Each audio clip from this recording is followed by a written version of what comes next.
Hello and जय Hind student, welcome once again to your own channel sir Tarun Pani. और आज ICSE class 9th का geography का चैप्टर इंसोलेशन।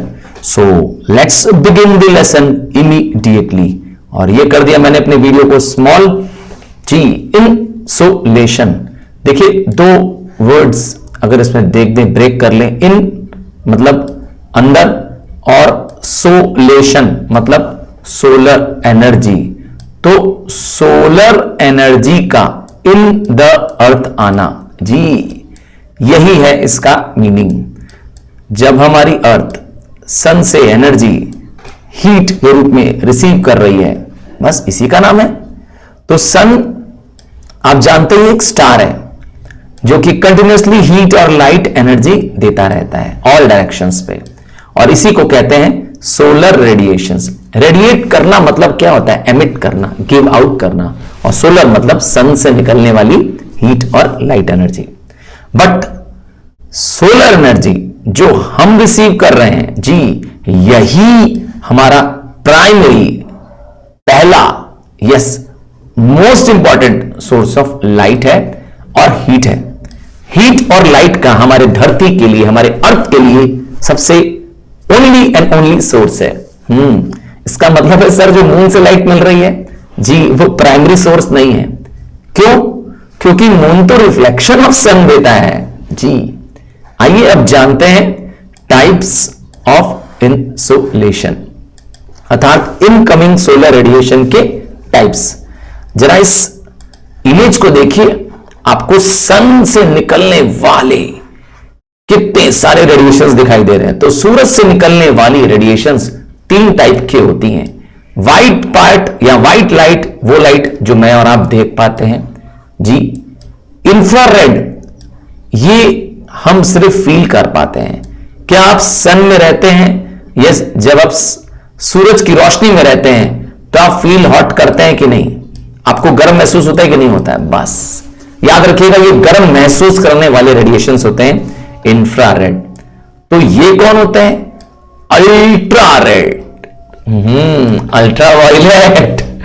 तो वायलेट के बियॉन्ड का यस रेडिएशन है, ये स्ट्रॉन्ग पेनिट्रेशन पावर करता है। जी इसका इफेक्ट बहुत ज्यादा होता है। हां, बहुत स्ट्रॉन्ग पेनिट्रेट करती है ये लाइट, अल्ट्रा वायलेट। तो अब ये तीन तरह के रेडिएशन सन से निकलते हैं। तो सन से निकलने वाले जो एटॉमिक पार्टिकल्स हैं, सन से निकल, देखिए ये सूरज से निकलने वाले एटॉमिक पार्टिकल्स आपको दिखाई दे रहे होंगे इस डायग्राम में, दिख रहे हैं ना, हर तरफ हर दिशा में। इनका नाम रखा गया है सोलर विंड्स। तो क्या ये हमें दिखती है, आपको दिखती है? जी नहीं, क्योंकि ये एक्चुअली चार्ज इलेक्ट्रॉन्स होते हैं। ये एक तरह के चार्ज इलेक्ट्रॉन्स होते हैं and these electron affect the earth's magnetic field. आपको ध्यान होगा, हमारी अर्थ भी एक स्ट्रॉन्ग मैग्नेट की तरह बिहेव करती है, और सन का और अर्थ का मैग्नेटिक फील्ड एक दूसरे से यस रिएक्ट करता है। अब पहला टाइप जानने जा रहे हैं, इंसोलेशन। यही तो चैप्टर का नाम था जी, insolation, the amount of solar energy received. बस जितनी धरती पे हीट आ रही है, याद रखिएगा सूरज की धरती पर, यस हम, यस ये है हमारा सन, ध्यान से देखिए, और ये रहे हम, यस।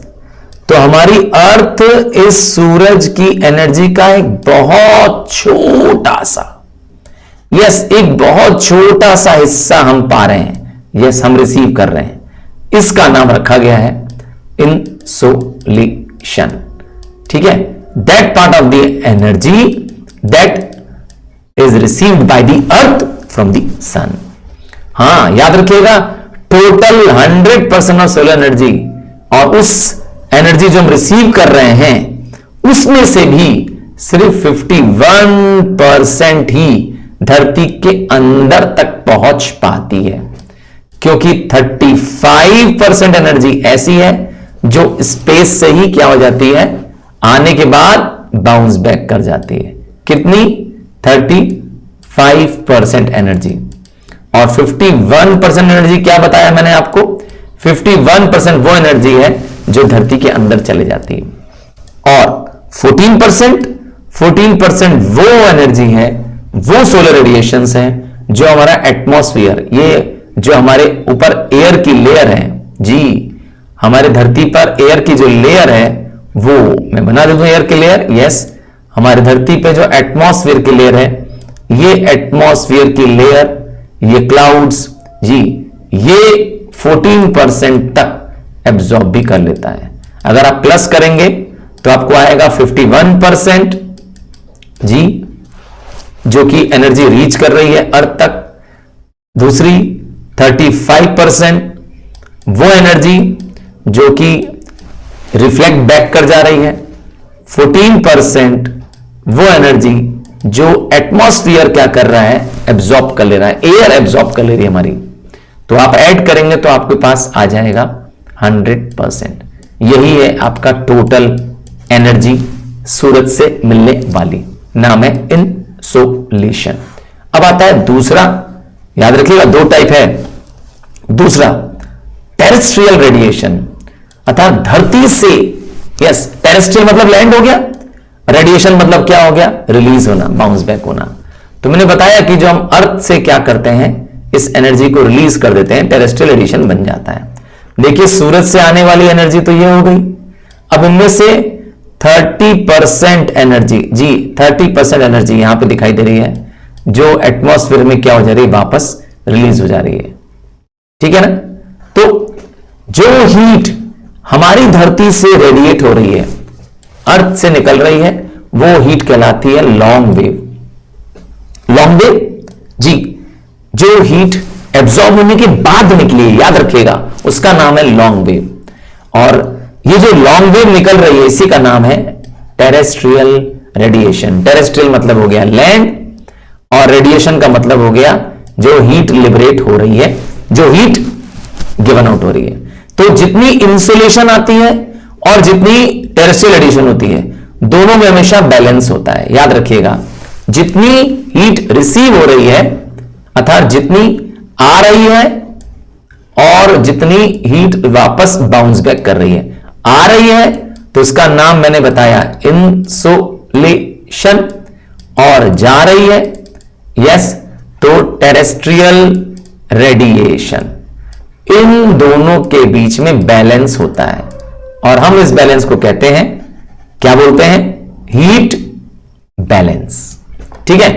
और जब दोनों बराबर हो जाते हैं, इनकमिंग और आउटगोइंग, जब दोनों इक्वल हो जाते हैं, बैलेंस्ड हो जाते हैं, तो हम इसे कहते हैं हीट बजट। क्लियर है। हीट बजट क्या है, ये जो ऊपर डायग्राम दिखा रहे थे, ये दिखाना चाहते थे कैसे हीट रेज आ रही हैं और जा रही हैं। आइए एक बार ऊपर भी देख लेते हैं। तो पहले आपने जाना कि कुछ हीट रेज आ रही हैं सूरज से, यस, सन से जो रेज आ रही हैं, हमने इनका नाम दिया इंसोलेशन। तो जितना इंसोलेशन आ रहा है उतना ही, यस, उतना ही टेरेस्ट्रियल रेडिएशन हो रहा है। टेरेस्ट्रियल अर्थ से जी, टेरेस्ट्रियल मतलब अर्थ, ठीक है, लैंड से टेरेस्ट्रियल रेडिएशन हो रहा है। मैं लिख देता हूं टी रेडिएशन। तो इसको क्या कहते हैं, इसको कहते हैं हीट बैलेंस जी, हीट बैलेंस। 100% एनर्जी जो सन से आई, वापस 100% ही एनर्जी रिलीज हो गई। 100% रिलीज, 100% रिसीव। ठीक, आप इसको कहते हो हीट बैलेंस। ठीक है। अब हीट बैलेंस के बाद heat budget. Heat budget in दोनों को कहता है, क्या है, ये दोनों इक्वल हैं। कहता है इनकमिंग हीट और आउटगोइंग हीट। ठीक है। दोनों मैंने इनकमिंग के लिए आई लगा दिया, आउटगोइंग के लिए ओ लगा दिया। इसका नाम है हीट बजट। भाई बजट में क्या होता है, पैसा आता है और पैसा जाता है। जितना आता है पैसा, अगर उतना ही पैसा चला जाता है तो हिसाब मिल जाता है। हो जाता है कि नहीं? जब आप जाते हो तो मम्मी, हाँ, जब आप बाजार जाते हो तो मम्मी आपको पैसा देती है और आपसे पैसे का हिसाब मांगती है। होता है कि नहीं होता है? जी जरूर बताइएगा मुझे कमेंट बॉक्स में कि आप घर का सामान लेने जाते हो तो बजट लेके जाते हो, यस, पैसे लेके जाते हो, उसमें से कुछ खर्चा कर देते हो और हिसाब क्या कर देते हो, बैलेंस कर देते हो। चलिए आइए अर्थ में कैसे बैलेंस होता है ये जानेंगे हम। हाउ इज द बैलेंस, हमारे अर्थ में हीट का बैलेंस कैसे मेंटेन होता है। तो जो हीट हमारी धरती पर रिसीव हो रही है, यस, ये जो डायरेक्ट कांटेक्ट से रिसीव हो रही है एयर के, यस, हमारी एयर्स क्या हो रही है, इस इंसोलेशन, देखिए इस डायग्राम को देखिए ध्यान से, सूरज की एनर्जी हमारी धरती पे आ रही है, इंसोलेशन से क्या हो रहा है, हमारी जो सरफेस की एयर है जो डायरेक्ट कांटेक्ट में है वो वार्म हो जा रही है, वो गर्म हो जा रही है और राइज हो जा रही है। और इस प्रोसेस को हम लोग कहते हैं यस कंडक्शन। जब कांटेक्ट से, जब टच से, क्या चीज, जब टच से, कांटेक्ट से कोई चीज गर्म हो तो उसे कहते हैं कंडक्शन। और ये हॉट एयर राइज करने लगती है, यस, यही हॉट एयर क्या करती हैं, राइज करने लगती हैं, मूव करने लगती हैं उन जगहों पे जहां पे कोल्ड एयर है। और इस सर्कुलेटरी मोशन, यस, इस सर्कुलेटरी मोशन को कहते हैं हम लोग कन्वेंशन। जी देखिए ये हॉट एयर राइज हो रही है और जब ये कूल होकर वापस आती है तो यस वापस क्या होती है, लैंड की तरफ आती है। आपने सुना होगा लैंड एंड सी ब्रीज के बारे में।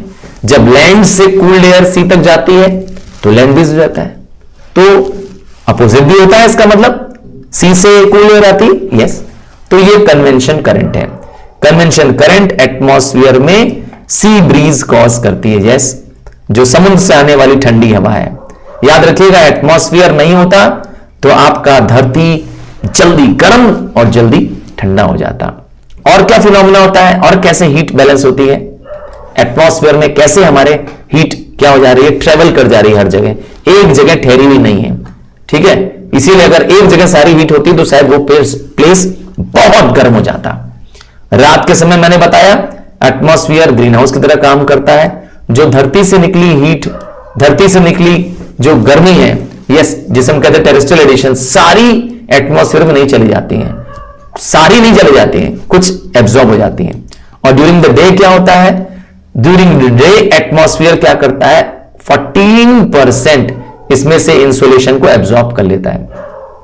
तो एक तरह से देखा जाए कि एटमॉस्फेयर की वजह से हमारी धरती में एक्सट्रीम्स ऑफ टेम्परेचर नहीं होते हैं। एक्सट्रीम मतलब समझ गया ना, बहुत very hot during the day नहीं होता है और very cold during the night नहीं हो पाता है, क्योंकि एकदम सूरज की धरती में सारी रेज एक साथ नहीं आ पाती हैं। क्या करता है एटमॉस्फेयर एब्जॉर्ब कर लेता है और रात को सारी जो वार्म या सारी जो गर्म रेज हैं जो धरती छोड़ती है, रात के समय धरती छोड़ती है ना, जैसे हम टेरेस्ट्रियल रेडिएशन कहते हैं, तो नाइट के समय धरती एकदम ठंडी भी नहीं हो पाती है, क्योंकि सारी को वो एब्जॉर्ब रिलीज नहीं करने देता है, उसको भी एब्जॉर्ब कर लेता है। इस तरीके से हमें एक्सट्रीम से बचाता है। कौन जी, एटमॉस्फेयर। हमारी धरती में लाइफ के यस होने का एक सबसे इंपॉर्टेंट फिनोमेना एटमॉस्फेयर है। वीनस में लाइफ पॉसिबल इसलिए नहीं हो पा रही है क्योंकि वहां पर एटमॉस्फेयर की लेयर नहीं है। आइए जाने क्या क्या फैक्टर्स टेम्परेचर को असर डालते हैं धरती पे टेम्परेचर को। सबसे पहला लैटिट्यूड है। सर ये लैटिट्यूड क्या होता है, देखिए ये रही लाइंस ऑफ लैटिट्यूड, मैंने ब्लू रंग के लिए आपके लिए एक लाइन बना दी, ये है tropic of cancer 23.5 degree north पे, और ये आप बीचों बीच पे आपका इक्वेटर 0 डिग्री पे। सिमिलरली 23.5 डिग्री साउथ पे आपके पास है ट्रॉपिक ऑफ कैप्रिकॉर्न, और ऊपर चले जाएं मैप इस डायग्राम में देखें 66.5 डिग्री नॉर्थ, क्या है ये, आर्टिक जी, आर्टिक सर्कल, क्योंकि यहां पर आर्टिक ओशन है इसके लिए आपको याद दिला रहा था, यहां पर है आर्टिक सर्कल, इसके नाम से ही है। ठीक नीचे आ जाइए, इसका काउंटर पार्ट कौन है, ये 66.5 डिग्री साउथ, कौन है ये, अंटार्कटिक जी, ये डायग्राम आपको आना चाहिए, अंटार्कटिक सर्कल है ना। और लास्ट में सबसे ऊपर नॉर्थ पोल जी, 90 डिग्री पे नॉर्थ पोल और 90 डिग्री साउथ पे साउथ पोल। तो लैटिट्यूड्स क्या डिसाइड करते हैं, सन का एक्सट्रीम, कहां तक सन रहता है। सन इसके यस ट्रॉपिक्स के बियॉन्ड कभी नहीं जाता है, sun is never beyond the tropics. तो टेम्परेचर डिक्रीज करता है जैसे जैसे आप क्या करते हैं, लैटिट्यूड इंक्रीज करते हैं। मतलब जैसे जैसे आप ऊपर जाते जाएंगे कोल्ड होते जाएंगे, ठीक है। या उल्टा बोल दूं, जैसे जैसे आप नीचे जाते जाएंगे कोल्ड होते जाएंगे। सो बोथ साइड में, ठीक है, टेम्परेचर क्या होने लगेगा, डिक्रीज होने लगेगा जैसे जैसे आपका लैटिट्यूड इंक्रीज होगा। क्यों, ऐसा क्यों, क्या रीजन है? तो रीजन है हमारा धरती क्या है, एक स्फीयर शेप का है। यस, हमारी धरती बॉल के शेप में है और हमारी धरती क्या करती है, हमेशा सन के चक्कर काटती रहती है। तो एक फेज ऑफ द अर्थ, एक धरती का चेहरा सूरज के सामने रहता है और एक सूरज के अपोजिट रहता है। इसकी वजह से टेम्परेचर का चेंज आता है। दूसरा सन रेज मैंने बताया एक एंगल पे धरती को स्ट्राइक नहीं करती है। याद रखिएगा, धरती क्योंकि स्फीयर है, यस, धरती राउंड है ना, स्पेरिकल है, बॉल की तरह है, इंक्लाइंड है, इसीलिए मिड डे अर्थात ठीक 12 बजे धरती पर, यस ऑलमोस्ट क्या होता है, इक्वेट्रॉपिक्स पे सन आता है, अर्थात mid day sun is almost overhead.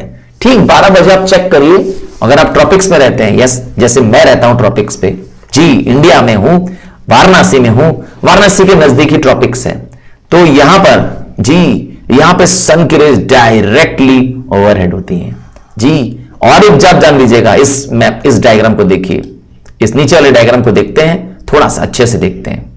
देखिए क्या हो रहा है, सन की रेज ये रही, सन की रेज जब ये जा रही हैं, जब इंसोलेशन आ रही है और एक स्मॉल एरिया में पड़ रही है। स्मॉल एरिया में कब पड़ रही है, जब ये वर्टिकल रेज है। वर्टिकल मतलब होता है ठीक ओवरहेड, ठीक सन कहां है, ओवरहेड है, तो स्मॉल एरिया में पड़ती है। जब स्मॉल एरिया में पड़ती है तो रेज ज्यादा कॉन्सेंट्रेट होती है, नतीजा ये ज्यादा हॉट प्रदान करेगी, इसीलिए दिन में ज्यादा गर्मी होती है, क्योंकि सन की रेज आपके ठीक ऊपर होती है।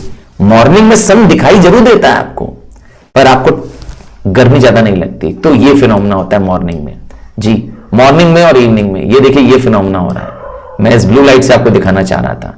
देखिए सन कितनी बड़ी एरिया में सन की लाइट अपनी दे रहा है, यही लाइट कितने कम एरिया में है।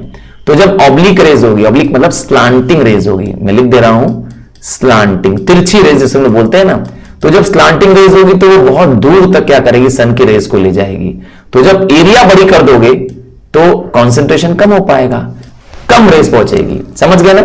इसीलिए सन रेज जब शॉर्टर डिस्टेंस पे फ्लो करती है, अर्थात दिन में हमारे से ओवर रहती है, तो ज्यादा हॉट कर पाती है, टेम्परेचर हाई होता है। एंड इसका ठीक रिवर्स होता है इवनिंग में और अर्ली मॉर्निंग्स में।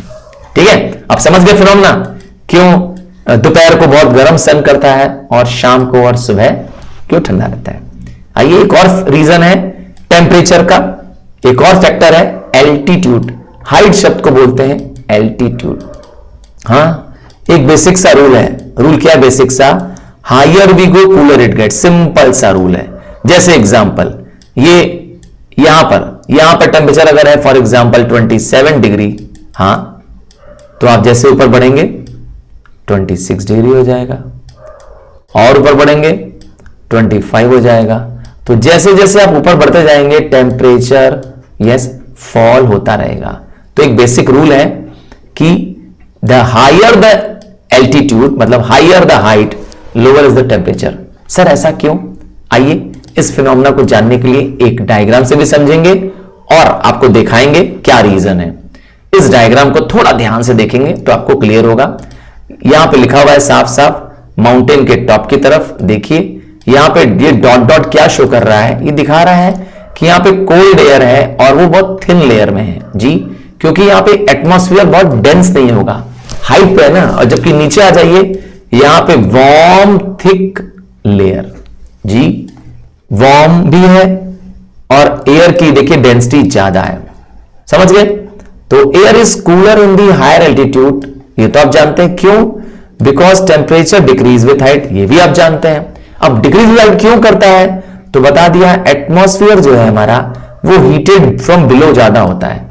सूरज की धूप जब पड़ती है हमारे एटमॉस्फेयर में, तो एटमॉस्फेयर यहां डेंस है ना, देखिए ना नीचे, यहां एटमॉस्फेयर डेंस है ना, देखिए कितने डॉट डॉट डॉट लगे हुए, यस, कितने डॉट डॉट डॉट लगे। तो एटमॉस्फेयर डेंस है तो ज्यादा ना हीट एब्जॉर्ब करेगा। सो एटमॉस्फेयर डेंस है, इसीलिए इनकमिंग सोलर रेडिएशन से ज्यादा गर्म हो जाता है। धरती का लोअर हिस्सा ज्यादा गर्म है जहां पे एटमॉस्फेयर डेंस है, और जैसे जैसे क्या करेंगे, यस ऊपर बढ़ेंगे तो ऊपर कार्बन डाइऑक्साइड पार्टिकल भी कम है और वाटर वेपर और अदर गैसेस भी कम है, ऊपर डेंसिटी कम है। समझ गए? द रेट, अब इसी डिक्रीज इन टेम्परेचर को कहते हैं, जैसे जैसे आपकी हाइट इंक्रीज होगी टेम्परेचर डिक्रीज होगा। कितना डिक्रीज होगा? 6 डिग्री पर किलोमीटर। 1 किलोमीटर, जी 1 किलोमीटर, 1 किलोमीटर पर 6 डिग्री का चेंज आएगा। 1 किलोमीटर अगर आप हाइट पे चढ़ जाएंगे तो 6 डिग्री सेंटीग्रेड का चेंज आएगा। 6 डिग्री टेम्परेचर क्या हो जाएगा? फॉल्स हो जाएगा। इसी का नाम रखा गया है नॉर्मल लैप्स रेट। मैं लिख दे रहा हूं ऊपर आपके लिए, नॉर्मल लैप्स रेट। ये जो डायग्राम था यही डायग्राम आपको शो करता है जी। जैसे जैसे आप ऊपर जाते जाएंगे, जैसे जैसे ऊपर जाते जाएंगे टेम्परेचर आपका क्या होता जाएगा? कम होता जाएगा। पहाड़ की चोटी में पहुंचेंगे शायद टेम्परेचर बहुत लो हो चुका होगा या स्नो हो चुकी होगी वहां पर, हाँ यहीं पे स्नो हो जाती है टॉप पे, इसीलिए। या एक तरीके से ऐसे भी कह सकते हैं कि सिर्फ 166 मीटर पे क्या होता है? 1 डिग्री टेम्परेचर फॉल होता है, और इसी को कहते हैं नॉर्मल लैप्स रेट। समझ गए? अब रीजन मिल गया। लोग को माउंटेन में जाना चाहते हैं, क्यों? हिल स्टेशंस में, हिल रिजॉर्ट्स में गर्मियों के दिनों में जाना चाहते हैं, क्यों? सब गर्मियों की छुट्टियां नैनीताल में मनाना चाहते हैं जी। आप बताएंगे मुझे कि आप समर वेकेशंस मनाने किस हिल स्टेशन जाना पसंद करते हैं या आप जाते हैं? मुझे बहुत खुशी होगी ये जानकर मेरे राइजिंग स्टार से जी कि which hill station they love to go during the summers. जान तो गए क्यों जाते हैं, पर आपको उस हिल स्टेशन का नाम बताना है। I will be very very happy to know जी। मेरे बारे में पूछ रहे हैं तो मुझे नैनीताल जाना बहुत अच्छा लगता है जी। चलिए आप बताइएगा, मुझे बहुत खुशी होगी और मैं भी आपके रिप्लाईज पे कमेंट करना पसंद करूंगा। थर्ड रीजन टेम्परेचर के फैक्टर का चल रहा है। तो तीसरा फैक्टर है टेम्परेचर को चेंज करने के लिए, वो डिस्टेंस फ्रॉम सी। एक बहुत बेसिक रूल है कि पानी जो है ना जल्दी गर्म होता है ना जल्दी ठंडा होता है, इसीलिए लैंड से ठीक उल्टा काम करता है। दिन के समय लैंड जल्दी गर्म हो जाती है और सी गर्म होती नहीं है, तो नतीजा क्या होता है? हॉट विंड्स जो लैंड से निकलती हैं वो हल्की होती है, वो राइज हो जाती है, और नतीजा low pressure over the land हो जाता है। आप तो ये जानते ही हैं। नहीं, दिखाता हूं डायग्राम में। चलिए एक डायग्राम में दिखा देता हूं। यस, ये रही हमारी सी और ये है हमारा लैंड। चलो ये तो दिख गया। अब दिन में क्या होगा? यस, हॉट एयर लैंड से राइज कर जाएगी, ये रहा, और ये हॉट एयर कूल होकर के, यस कूल होकर के सी की तरफ चले जाएंगी। कोल्ड एयर ठंडी होती है, सिंक करने लगेगी, और क्योंकि यहां पे प्रेशर लो हो चुका है एयर राइज होने से, तो ये कोल्ड एयर सी से होती हुई वापस लैंड पे आ जाएगी। हो गया एक कन्वेंशन करंट। ठीक है? जब एक राउंड में सर्कल में क्या होता है, करंट मूव करती है, हॉट एयर राइज करती है, जाती है ऊपर, ठंडी हो जाती है हायर एटमॉस्फेयर में, कोल्ड होकर के वापस हैवी हो जाती है, नीचे सिंक कर जाती है, फिर मूव करती है हॉट एयर की तरफ, हॉट वाले लैंड की तरफ, और वो प्रोसेस चलता रहता है। बस यही है लैंड एंड सी ब्रीज का रीजन। वैसे आप बेसिक रूल ये भी जानते होंगे कि places near the sea are having equable climate. जी, जो सी के नियर होगा उसका क्लाइमेट हमेशा मॉडरेट होगा या इक्वेबल होगा। ये बेसिक रूल है, याद भी कर लीजिएगा, है ना। रीजन आप यही जान लिए। कोई मेरा राइजिंग स्टार अगर मुंबई में रहता है या कोलकाता वाले मेरे राइजिंग स्टार्स हैं, यस उनको पता होगा कि वहां बहुत ठंडी नहीं पड़ती है। हाँ, विंटर्स में बहुत ठंडा नहीं होता है और समर्स में बहुत गर्म नहीं होता है। और जो कि प्लेसेस अवे फ्रॉम द सी होती हैं, जो फार अवे फ्रॉम द सी होती हैं, उनमें हमेशा क्या होगा? एक्सट्रीम्स ऑफ क्लाइमेट होगा। जैसे मैं मतलब बनारस में रहने वाला, हाँ मैं वाराणसी में रहता हूं, यहां पर एक्सट्रीम्स होता है। यहां पर क्या होता है वाराणसी में, क्योंकि सी के इन्फ्लुएंस है नहीं हमारे आसपास समुद्र तो है नहीं, तो गर्मी में बहुत गर्मी हो जाती है और सर्दी में, विंटर्स में बहुत विंटर हो जाती है। देखिए ना, अभी भी मैंने जैकेट पहन रखा है, ठंड है इसीलिए। वहां पे मॉडरेट वाले इलाकों में जहां पे सी है, हाँ वहां पे जैकेट की जरूरत नहीं पड़ती है विंटर्स में भी। जी, आइए चौथा फैक्टर जानेंगे टेम्परेचर के लिए, स्लोप ऑफ लैंड। तो स्लोप ऑफ लैंड मतलब लैंड की ढलान। याद रखिएगा, अगर कोई प्लेस स्टीप स्लोप होगी तो वहां बहुत जल्दी चेंज इन टेम्परेचर आएगा। स्टीप स्लोप देखना चाहते हैं, आइए मैं दिखाता हूं। यह है स्टीप स्लोप, ठीक है। इस स्लोप को आप क्या कहेंगे? स्टीप, क्योंकि एक बार में ही क्या हो जा रहा है, पार्टिकल्स यस नीचे आ जा रहे हैं। अच्छा, जेंटल स्लोप देखेंगे, ये रही जेंटल स्लोप, ये जेंटल स्लोप है, देखा, ये जेंटल स्लोप है। इसमें टेम्परेचर चेंज स्लो होगा, देखा, डिक्रीज हो रही है, धीरे धीरे धीरे धीरे डिक्रीज हो रही है, समझ गया ना। तो अगर कोल्ड एयर की बात करें तो कोल्ड एयर हैवी होती है, नीचे सिंक कर जाती है। तो जहां दो माउंटेन्स हो, देखिए यहां भी माउंटेन रहा होगा, ये रहा, मैंने बना दिया डायग्राम में, और यहां भी माउंटेन रहा होगा, ठीक है। दो माउंटेन्स के बीच में वैली वाले इलाकों में बहुत ठंडी हो जाती है, कोल्ड एयर वैली में पहुंच जाती है, क्योंकि कोल्ड एयर हैवी होती है। देखिए लिखा है कोल्ड एयर सिंक, और टेम्परेचर देखिए क्या हो जा रहा है, 8 डिग्री, फिर 6 डिग्री, फिर 3 डिग्री। देखो टेम्परेचर क्या होता जा रहा है, डिक्रीज करता जा रहा है। बट याद रखिएगा ये कहां अप्लाई होगा, यस ये अप्लाई होगा जब दो माउंटेन्स के बीच की वैली होगी। जी ध्यान से सुनिएगा, there is a reversal in the vertical distribution of temperature. Temperature rise होने पे नहीं बढ़ रहा है, घट रहा है। जी टेम्परेचर हाइट बढ़ने पे क्या बताया था हम लोगों ने, डिक्रीज होता है। यहां पे हम उल्टा बोल रहे हैं, डिक्रीज होने पे, हाइट डिक्रीज होने पे टेम्परेचर क्या हो जा रहा है, डिक्रीज हो जा रहा है। और इसको ये सब जगह नहीं होता है, सिर्फ वैलीज में होता है। कहां पे होता है, वैलीज में ही होता है, और इसको कहते हैं इन्वर्जन ऑफ टेम्परेचर। ध्यान से देखिए, टेम्परेचर डिक्रीज करता जा रहा है।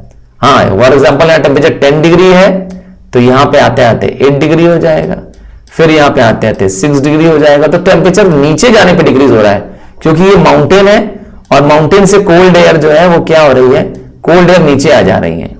समझ गए ना, ये कोल्ड एयर जब नीचे जाएंगी, क्योंकि हैवी एयर होती है, तो जहां जहां जाएंगी वहां ठंडा ना कर देंगी। चलो नेक्स्ट पॉइंट जाने, reasons for the yes change in factor affecting the temperature. अब आते हैं, विंड भी हमारे टेम्परेचर को अफेक्ट डालती है, विंड और ओशन करंट्स। याद रखिएगा, जहां पे इक्वेटर होगा वहां का वाटर भी गर्म होगा, और वहां पे हमेशा वार्म करंट्स होंगे। हाँ इक्वेटर जानते ही हैं, सन डायरेक्ट ओवर होता है ना, इक्वेटर पे सन डायरेक्टली ओवरहेड होता है, इसीलिए जानते ही ये बात। और बाकी प्लेसेस में जैसे जैसे आप ऊपर जाएंगे, ट्रॉपिक्स के बियॉन्ड जाएंगे, तो क्या होगा, पोल्स की तरफ बढ़ जाएंगे, वेरी कोल्ड होगा, क्योंकि सन कभी वहां पहुंचता ही नहीं है। और जो विंड्स ओशन में ब्लो करती हैं, हाँ वो ओशन करंट के टाइप पे डिपेंड करती हैं, हॉट और कोल्ड दोनों ही टाइप की विंड होती है। याद रखिएगा, जो ओशन करंट्स इक्वेटर से निकलते हैं वो वार्म वाटर्स कैरी करते हैं, समझ ही रहे क्यों, और वो हमेशा कोल्डर रीजन्स की तरफ जाते हैं। ठीक सुना, कोल्डर रीजन्स की तरफ जाते हैं। और एक एग्जांपल देता हूं, जैसे कि north Atlantic drift. North Atlantic drift नाम की एक ओशन करंट है, वार्म ओशन करंट है, जिसकी वजह से पोर्ट ऑफ बर्जिन, जो कि है तो नॉर्वे में, जो कि एकदम एक्सट्रीम कोल्ड वाली प्लेस है, फिर भी साल भर यस विंटर में भी वो पोर्ट्स क्या रहते हैं, खुले रहते हैं, they remain open in the winter. जबकि बर्जिन एक बहुत ही कोल्ड प्लेस पर है।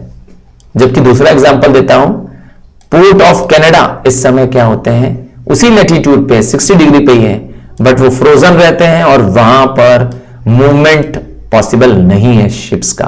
हाँ पूरा समुद्र क्या होता है, बर्फ से ढक जाता है। क्यों? Because of the cold Labrador current. आइए मैं आपको इस पूरे को, इस दोनों चीजों को डायग्राम में दिखाता हूं। तो कोल्ड करंट अगर ब्लो करेगी तो पूरा समुद्र को क्या करेगी, ठंडा कर देगी, कोल्ड विंड बन जाएगी, है ना। उसके ऊपर से जो विंड ब्लो करेगी, इस डायग्राम को मैंने इसीलिए बड़ा रखा था। आइए देखते हैं, ये रही वार्म नॉर्थ अटलांटिक ड्रिफ्ट और ये रहा बर्जिन। जी मैंने बताया नॉर्वे का एक इंपॉर्टेंट पोर्ट है बर्जिन। मैं यहां पे यस बर्जिन आपको लिख भी देता हूं जी, बर्जिन दिखा आपको बर्जिन, हाँ अब दिखेगा बर्जिन आपको। बर्जिन एक पोर्ट है यहां पर, हाँ ये मैंने कलर भी कर दिया आपके लिए। और बर्जिन पे क्या होता है, ये नॉर्थ अटलांटिक ड्रिफ्ट मूव करती है और इस बर्जिन को क्या करती है, ओपन करती है during winter also, open in winters.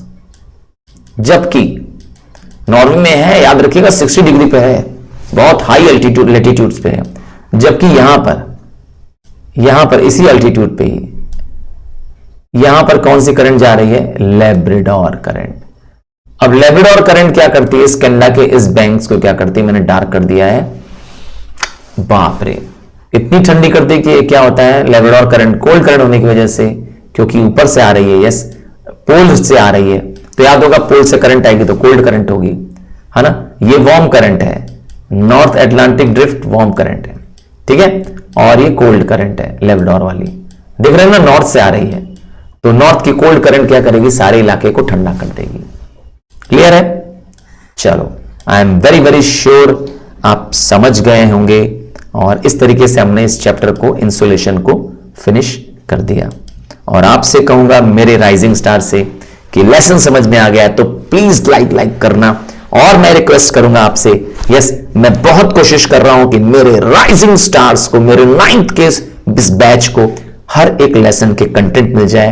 और अगर आपको कोई प्रॉब्लम है, अगर आपको कोई स्पेसिफिक चैप्टर चाहिए तो प्लीज कमेंट बॉक्स में जरूर बताइए, मुझे खुशी होगी आपके लिए एक्सप्लेनेशन करने की।